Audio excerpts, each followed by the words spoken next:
back to my channel. My name is Susan. I am a first-time mom who also has a brain tumor, and I am just in the process of kind of figuring out life, myself, healing, becoming comfortable in the uncomfortable, and just trying to live instead of survive. So today's video is my nonfiction reads that I'm planning on reading for 2025. I'm very excited about this. Some of these books I have read before. For those of you who don't know and you are new, I had a grand mal seizure in October of 2024, which is what led to the diagnosis of my brain tumor. And from that seizure, I had a lot of memory loss. Right after the seizure, I couldn't remember anything other than I knew where my daughter was, that my sister was holding her. I didn't know my name. I didn't know the year. I didn't know where I worked. It was like someone had hit erase on that entire day. Now that I am out a couple months from that seizure, my short-term memory is getting a lot better. However, I don't remember a lot of things that I read or watched. So like TV shows, I'm rewatching, I'm rereading books that I've read before because I just don't remember them. It's like my brain kind of erased or put stuff in a storage unit that I didn't necessarily need to know. Cooking is another one of those things that is slowly coming back. But reading has always been something that I loved very deeply. I had a really hard time reading after the seizure. It wasn't as fluid and easy for me. It is a muscle that I am working on retraining, which is why I'm so excited for this year's goal. I want to read 12 nonfiction books.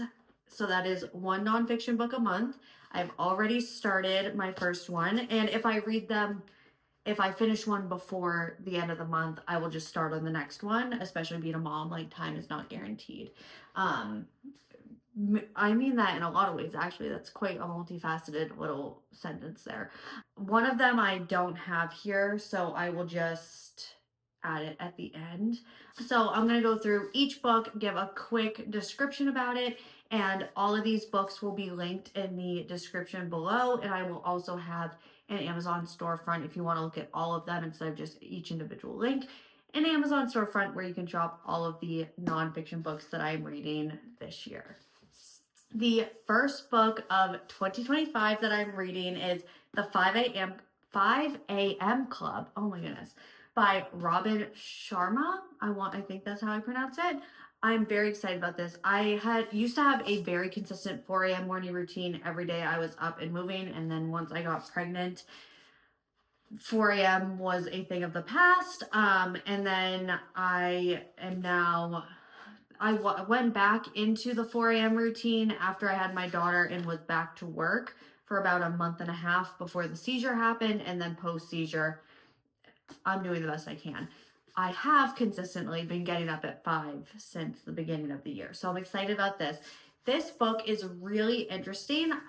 So I have started this one. I'm about 100 pages in, and this is like a story. It's self-help, but it's told through a storytelling style, and there's actually a narrator and like 4 characters, which is really interesting. I've never seen a self-help book like this. Usually it's like, I changed my life by doing X, Y, and Z. This is not like that at all, and I really, really am enjoying it. And I just realized one of the other books that I had purchased for my nonfiction reads of 2025 was also by the same author. So I'm very excited about that. And I've just realized that when I picked up the stack of books to come show you guys.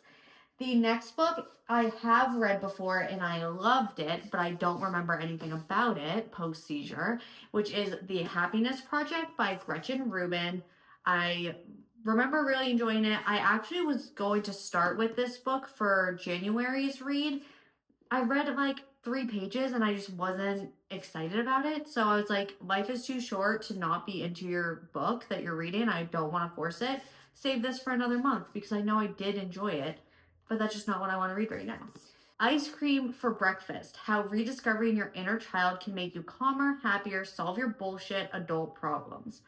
I'm very excited about this one. I think I saw this one on Pinterest, and it just looked like a fun, engaging read. Anything that has different fonts, count me in. So I was very excited about this. It has sprinkles on the cover. Like, how cute. I'm also going through a lot of inner childhood just healing things in therapy and that sort of thing. So that just felt very on brand for me. And I think I bought this before the seizure and it came in within the like couple days that I had just been home from the hospital. So I'm excited for this one. And these are in no particular order. They were stacked by size. The mind-gut connection, how the hidden conversation within our bodies impacts our mood, our choices, and our overall health. I'm very excited about this one. This one I purchased because of the neuroscience behind it, especially where I'm dealing with brain things. Why not explore that avenue? Again, super cute cover.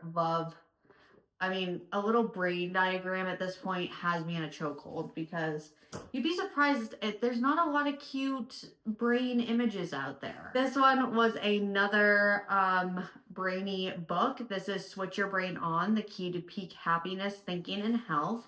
As you can see, it's definitely a trend of like mind, body, soul connection in my self-help readings of this year. Atomic Habits. I have read this book. I read this book almost every year and it never gets old. And it's funny because it's like I read it every year. Before the seizure, I had read it at least 3 times, but it is just such a good reminder to go back to the basics. This is one of my number one go-tos. Like I said, this is actually my second copy. I had worn out my first copy and lent it to a friend. And then I was like, I can't be in my home without a copy of this. So I got a second one.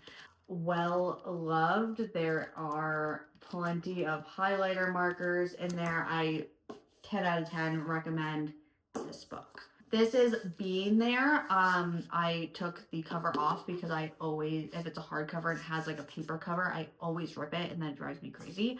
So I had actually started reading this in the weeks leading up to the seizure, or the week leading up to the seizure. It started that Monday. And this is all about essentially the primary first 3 years of a child's life and being a parent and a caretaker and being present with your child.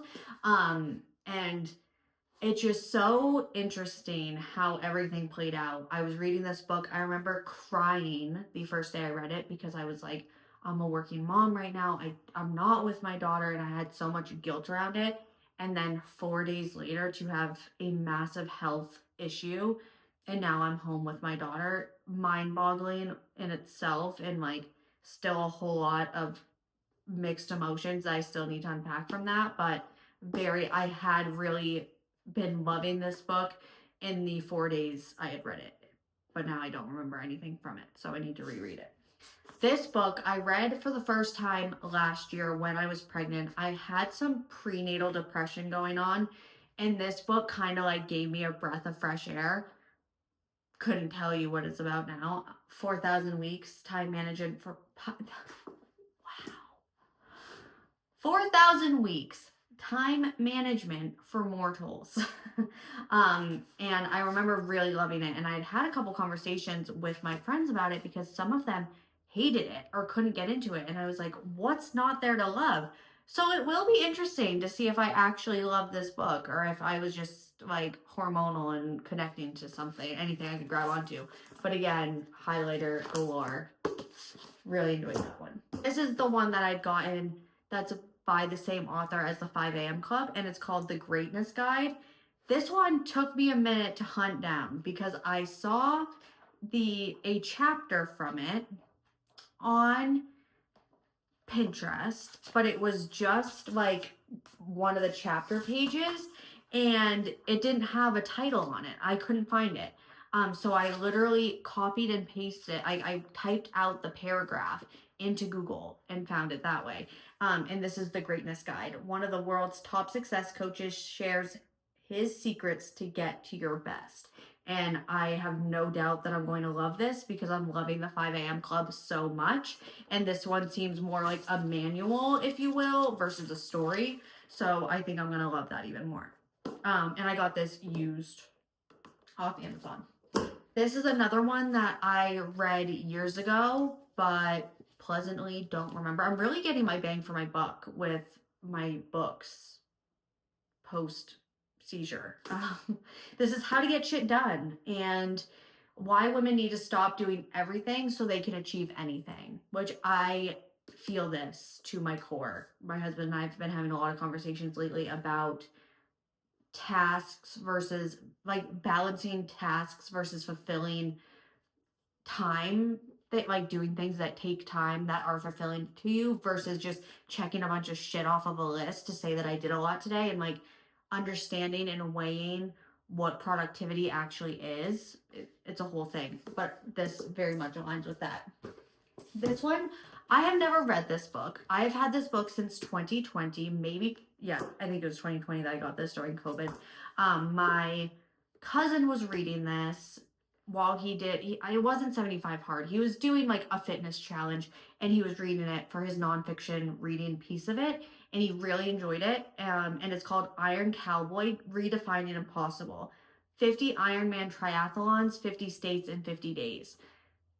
That's just badass. So I'm excited to read this. And it's his story. And I think that, I mean, anyone who is taking on a physical challenge like that, there's a huge mental component that goes with it. So I am excited to read this one. I think I'm going to save this one maybe for the summertime. If I had to guess, I'll finish the 5 a.m. Club. I'm torn between all of these for my next read. 5 a.m. Club, then I'll go Atomic Habits, then probably Ice Cream for Breakfast, then The Greatness Guide, then The Happiness Project. I think that is going to be how we go about this. I think Atomic Habits it's going to play so well off of the 5 a.m. Club, which is all about routines, rituals, getting into your groove. And the whole thing is own your morning, elevate your life. And actually, while we're in the frame of nonfiction and being inspired, I'm going to read you some of the highlights that I have gotten from this book so far, because some of them I think about throughout the day and I want to share them with you. Each of you has a call on your lives. Every one of you carries an instinct for excellence within your spirits. No one in this room needs to stay frozen in average and succumb to mass mediocrity for behavior evident in society, along with the collective depersonalization of business so apparent in industry.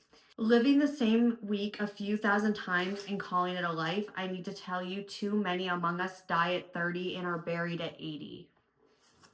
Let me huck the book at this point. Like, what? Wow. But I'm going to reread that one to you. Living the same week a few thousand times and calling it a life. I need to tell you that too many among us die at 30 and are buried at 80. You too have known the collapse of your creative magnificence as well as your productive eminence into a tiny circle of comfortableness, fearfulness, and numbness that betrayed the mansions of mastery and reservoirs of bravery inside of you. You too have been disappointed by the barren winters of a life weakly lived. You too have been denied many of your most inspired childhood dreams. You too have been hurt by people you trusted. You too have had your ideals destroyed. You too have had your innocent heart devastated, leaving your life decimated like ruined country after ambitious foreign invaders infiltrated it. You are so much more powerful than you may currently understand. If your life's a mess right now, this is simply because your fears are just a little bit stronger than your faith. You need these lessons to activate the treasures, talents, and powers that are now awakening within you. You know what? I'm going to read it. I was kind of hesitant on that one, but I'm going to read it. We've encouraged a culture of soft, weak, and delicate people who can't keep promises, who bail on See, this is one of those moments where it's like, okay, Susan, take a beat. You do have brain damage. Like, let's be patient with yourself. Commitments.